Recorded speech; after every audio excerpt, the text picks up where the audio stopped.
देखो आसंता काली महाप्रभु लिंगराज पवित्र जागर यात्रा महाशिवरात्रि एवं महाशिवरात्रि जागर कि जो आम प्रशासन तरफ सेवायत मान जो नीति निर्घंट काली रात्र 3टा समय मंदिर पहड़ खोल और 3:30 मध्य महाप्रभु आरती अवकाश नीति संपादन कर 4टारू 5टा पर्यंत सेवायत परिवार मान दर्शन करेंगे और 5टारू 11टा पर्यंत साहाण मेला दर्शन रही समस्त श्रद्धालु मैंने जमी महाप्रभु पाखक जाकर दर्शन लाभ करेंगे और महाप्रभुर साहाण मेला बंद होकर भीतर सफाई हम माघ स्नान दिज्व और महाप्रभुर नीतिकांति आरंभ हो से बाबद समस्त सेवायत निजोग आज ये माननीय मंत्री अध्यक्षतार जो आईन मंत्री अध्यक्षता जो बैठक होता समस्ते सेवायत निजोग प्रतिश्रुति देते जहाँ नीति निर्घंट करा संपूर्ण भाव में आम से नीति निर्घंट अनुजाई आम कार्य करूँ और जहाँ महादीपर समय अच्छी 4 प्रहर नीतिर समय अच्छी सब नीति निर्घंट अनुजाई कार्य करा प्रशासन संपूर्ण सहयोग देव प्रतिश्रुति देते जहाँ आज आईन मंत्री जहाँ कहले लिंगराज मंदिर पर गोटे सप्तलिप प्रस्तुत होती से सप्तलिप जस्टिस चौधरी अध्यक्षतार गोटे 3 जणिया कमिटी गठन कर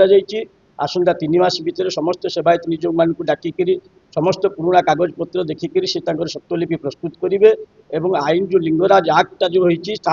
विषय आज मंत्री जहाँ कहले बर्तमान सेंटर को बर्तमान होम डिपार्टमेंट को जाइए आसिले दरकार पड़े आसंता विधानसभा से आलोचना कर पास हो समस्त नीतिकांति सुरुखुरे करा समस्त सेवायत मान सहयोग कार्य करा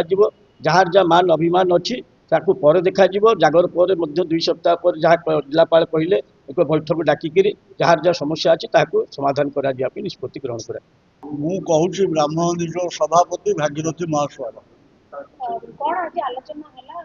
आज आलोचन जहाँ मोटामोटी है अन्य मैंने कही सारे नीतिकांति यथा समय कर व्यवस्था समस्त आम निष्पत्ति नेलु एवं सेवायत मानकर जहाँ अवसर था मंत्री जो प्रतिश्रुति देले सेटा मेन्टेवा आम से आज सबार संतुष्ट अच्छु आउ सबू मीडिया भाई मैंने अच्छा मु पदे कहबार सुजोग नौ आपने जानीदे मीडिया दयारू प्रचार हो जाइए ब्राह्मण निजोग दुईफा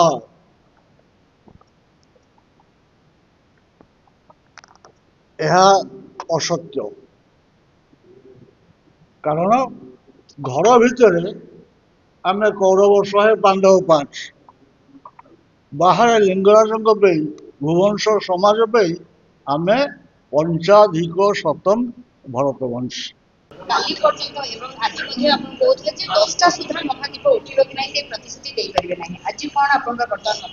आज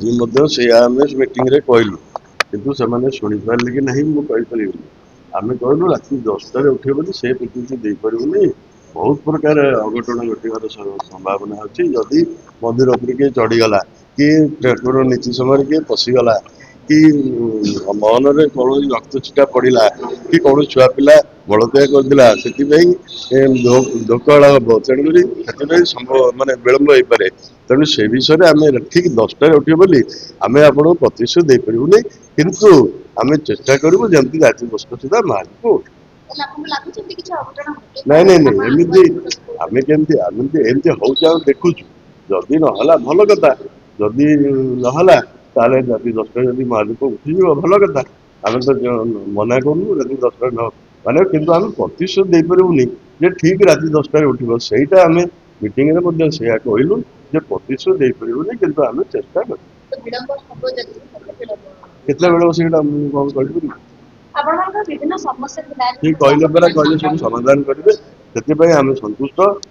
सी तो कहले से विषय किसी आलोचना ये है नहीं वो भी मना कली आलोचना करने आम जो बसचे से विषय आलोचना हो केमती राति 10टार महादीप उठा आपणकर इच्छा आया आम चाहूँ जदि हो जाऊ कि आम प्रतिश्रुति दे पारूँ 10टार उठे कि आम चेष्टा करूँ।